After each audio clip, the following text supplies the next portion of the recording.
ขนาดธุรกิจเขาบอกแบบนี้สี่ขนาดเนาะแล้วระยะผ่านมาเขากำหนดแต่ธุรกิจขนาดน้อยขนาดกลางขนาดใหญ่เข้าในระบบของมูลค่าเพิ่มโตจุนนี่มันเข้าได้บ่เข้าก็ได้วันนี้ขั้นจุนบ่เข้าจุนเก็บแบนบ่ได้บ้านนี้ก่อนที่ปั๊มน้ำมันที่เราต้องข่าวว่าอันจะชื่อย่อยเนี่ย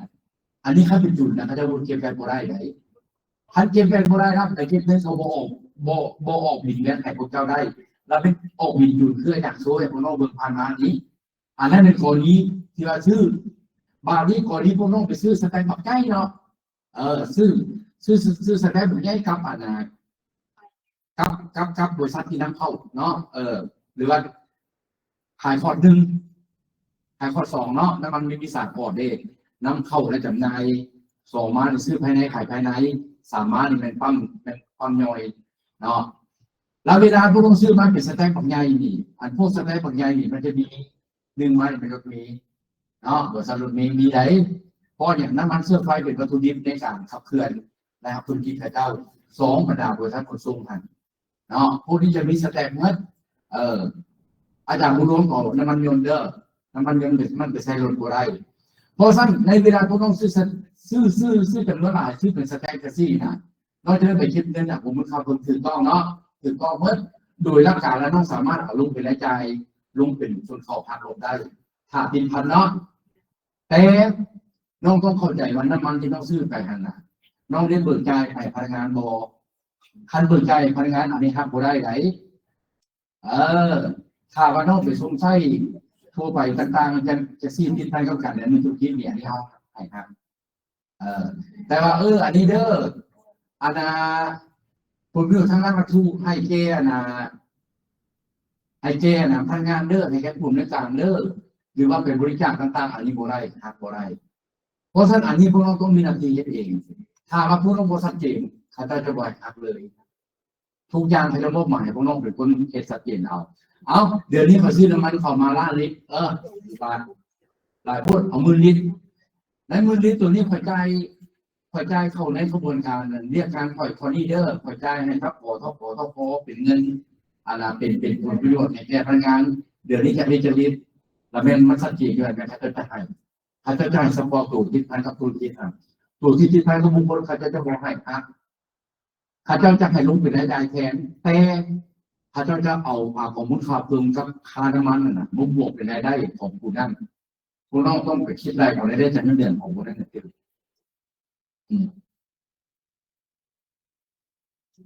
ผู้น้องเข้าใจว่าเป็นอย่างคนเพื่อทั้งด้านบรรทุกนี่กรณีที่เนี่ยผมมูลค่าเพิ่ม10,000นี่นะเขาคอยบอกให้เป็นผมมูลค่าเพิ่มส่วนเขาที่สามารถบอกให้ได้ถ้าจะอธิบายได้จากให้5 คะแนนแต่ต้องปีเนอร์เอาอธิบายได้พอเป็นอย่างเขาบอกให้ฮับบอกให้ขอคืนแต่เขาให้ลงไปในใจเลยกรณีที่นี้ผมมูลค่าเพิ่มส่วนเขา10,000กับผลประโยชน์ของพนักงานในที่นี้รวมทั้งอนุกรรมรวมทั้งผู้จัดการต่างๆเนี่ยอะไรเป็นอย่างเขาบอกให้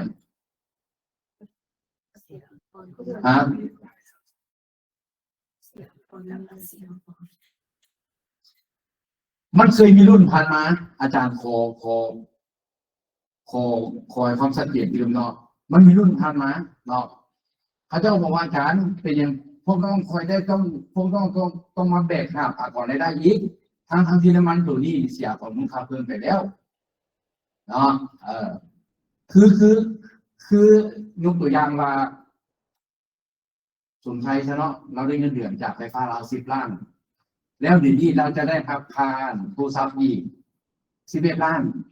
ใน11 ล้านตัวนี้นี่แม่รายจ่ายค่าโทรศัพท์10 ล้านแล้วแบบจากการสมชัยค่าโทรศัพท์10 ล้าน1 ล้านเป็น11 ล้านบวกกับเงินเดือนเรา10 ล้านเป็น21 ล้านเนาะอาจารย์อยากให้ความสังเกตว่าสมชัยจะมีพื้นฐานที่แรงกว่ารายได้จากเงินเดือนเป็น21 ล้านพระเจ้าเลยถามขึ้นมาเป็นยังอาจารย์ที่บอกจะ20 ล้านมาอะไร10 ล้านเป็นเงินเดือนอีก10 ล้านเป็นผลประโยชน์ที่ว่าสมชัยได้ใจได้สมชัยคุณทรัพย์นี้เนาะส่วนอีก10%เป็นแบบนี้เป็นยังคือเป็นบวกให้สมชัยเปลี่ยนคือพอให้เป็นเบื้องส่วนของบริษัทเข้าใจป่ะเอาลองอธิบายมาดู ว่าย้อนอย่าง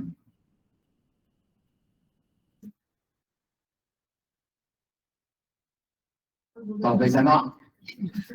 สมมุติว่าไฟฟ้าแล้วเนี่ยเอาเงินเดือนสมใช้ชาวเวียดนามเนาะสมมติชาวเวียดนามเนี่ยคอยบอกให้เจ้าสาวมาคอยบอกแยกสาวว่าอันนี้ประโยชน์สำหรับผู้ในการสมใช้โทรศัพท์ฟรีเดอร์อันนี้เป็นเงินเดือนเจ้าเด้อสมมติคอยบอกแยกคอยเอาเงินเดือนไฟฟ้าแล้วมอบเงินเดือนให้สมใช้ชาวเวียดนามนี่นะชาวเวียดนามนี่เป็นผู้ไทยที่ได้ก่อนแล้วได้เงินเดือนบ่เป็นบ่เป็นวันที่สมใช้ได้เงินเดือนไปแล้วชาวเวียดนามตัวนี้สมใช้หรือจ่ายค่าโทรศัพท์สมใช้ต้องจ่ายแบบบ่แน่เห็นบ่เพราะฉะนั้นเป็นตัวนี้เป็นการจ่ายแทนซื้อจ่ายแทนซื้อโบเมนอากรของของไฟฟ้าลาวจ่ายอากรของสมใช้พี่จ่ายเออทุกรุ่นก็คือกันหมดคือว่าอะไรเจ้าปกป้องผลประโยชน์ของพระเจ้าเนาะบ่อาจารย์บุคคลเอามาเป็นรายได้ของผู้ที่ว่ามีผลประโยชน์ทางด้านวัตถุคืออาจารย์เล่านี่บัดเวลาจะอธิบายตัวนี้ขึ้นมาแมนเลยเนาะแมนจริงเนาะเพราะฉะนั้นมันตามกันเพียงแต่บนมาอากรตัวนี้เป็นไผ่ใจแทนไผ่ซื่ออากรตัวที่10%ตัวนะที่ไผ่เขา10ล้านตัวยนต์ทางด้านวัตถุนี่นะไฟฟ้ารับไปจ่ายแทนสุดใจซื่อเห็นบ่ถ้าไฟฟ้าบอกว่าปล่อยเงินเดือนเจ้า10ล้านอันใช้ค่าโทรศัพท์อีก10ล้านแบกปล่อยจ่ายเจ้าพ่อชุดไฟฟ้าร้านบอกว่าโมปล่อยจ่ายเจ้าปล่อยเงินเดือนเจ้าได้10ล้านส่วนใช้กันได้ไปจ่ายกันคือเก่าในการส่วนใช้โทรศัพท์เรามันมีหลายไหนมันมีหลายกรณีไหนบางเพื่อนส่วนใช้นี่ทางกันบริษัทไฟฟ้าเราบอกว่าค่อยเช่าเงินในเจ้าเดือนหนึ่งปีนึง12 ล้านเด้อเนาะให้เจ้าอยู่สมใช้นี่โดยและการสมใช้ต้องเอา12 ล้านมาหาร12 เดือนไม่ได้ออกเรียน1 เดือนอันนี้ผลประโยชน์ทางด้านวัตถุจากการยูเงินจากการยูเงินฟรีแล้วเงินเดือนสมใช้โดยสมมติ10 ล้านสมใช้ต้องเอา10 ล้านบวก1 ล้านเป็น11 ล้านมาคิดได้ก่อนได้จากเงินเดือนแต่ประเด็นนักเรียนสุกรถามบริหารเนี่ยสิอาจารย์สมใช้เป็นยังจะต้องจ่ายก่อนรายได้ตัวนี้ทั้งที่มาเงินตัวนั้นน่ะผู้ให้ซ่อมเงินแต่จ่ายไปแล้วไอ้ว่าก่อนรายได้จากการซ่อมเงินเองมันคนละบทบาทมันคนละตัวละครกันให้เข้าใจกันสิสมมติอาจารย์เอาเงินให้ไฟฟ้าเราเช่าปีถึง12 ล้านเนาะใครสุดท้ายอยู่สมมติเนี่ย12 ล้านตัวนี้อาจารย์ต้องไปจ่ายก่อนได้10%เป็นเท่10%อาจารย์จ่ายไปแล้ว10%ใน12 ล้านเนี่ยอาจารย์จะได้เงินอยู่เท่าไหร่9 ล้าน8เนาะ12 ล้าน11 ล้าน8 แสน10 ล้าน8 แสนเนาะอาจารย์จะต้องได้เงินสำนี้ส่วนเหลืออาจารย์จะไปจ่ายก่อนรายได้บางนี้12 ล้านตัวนี้อาจารย์มีรายได้ของอาจารย์แต่มันเป็นรายจ่ายของไฟฟ้าลาวตัวนี้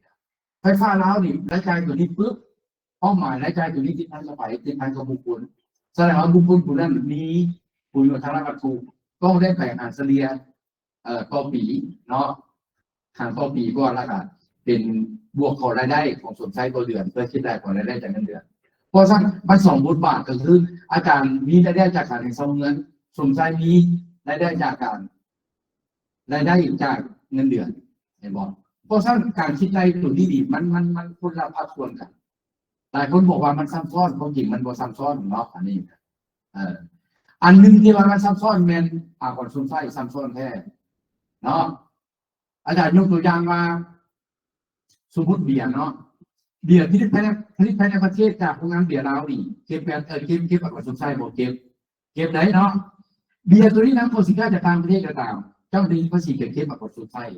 เขาบอกว่าผมเอาเงินเนาะเอาก่อนซุ่มไส้ภายหลังที่ว่าสินค้าตัวนี้ผ่านการเสียก่อนซุ่มไส้โดยเจ้าที่ภาษีขอนี้นำเข้าหรือขอนี้ภายในประเทศจากเบียร์เราแล้วปึ๊บสมมติสนามก็เอาไปขายเนาะไปขายหรือว่าที่ปลาไปขายโตซะสนามเบียร์นี่ก่อนซุ่มไส้นี่55%แต่ว่าถ้าว่าเอาเข้าไปที่การคาราโอเกะนี่35%ถ้าเอาเข้าสนามกอล์ฟนี่25%แสดงว่าเบียร์ขวดนี้นี่เสีย2 ตัวได้มีเสียในน้ำผลิตความ 55%เสียในกิจการสนามกอล์ฟอีก25%แสดงว่าเป็นเท่าไหร่ เป็น70%แล้ว